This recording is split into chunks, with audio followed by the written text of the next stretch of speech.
Adakah rumah anda kelihatan seperti ini? Hitam, gelap dan kelihatan tak bermaya. Jangan risau. Saya di sini adalah untuk mengajar anda untuk membina sebuah rumah yang lebih menarik, cerah dan putih daripada rumah seperti ini. Jadi, marilah ikut saya dan kita akan pergi meneroka.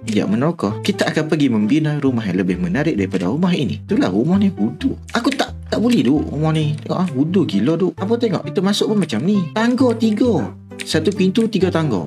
Apa? Tak realistik. Lepas tu sini tangga pusing-pusing. Apa dia ingat aku nak pening ke bila naik macam ni? Ew. Lepas tu tengok tempat membuku macam ni. Oh my god. Too ugly. No.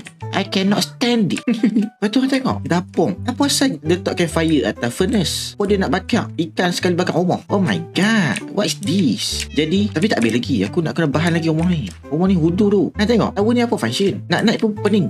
Pusing mat. Tengok buat tower tapi tak tinggi. Oh no. I cannot stand this. No. Lepas tu kebun pun. Oh my god. Ni kebun ke apa? Kenapa dia buat macam ni tu? Oh no. Cannot. Lepas tu tengok. Orang dengar ayat Pancut Naga. Oh no. Cannot. This is not beautiful. Oh, no. Cannot. I cannot stand this. No.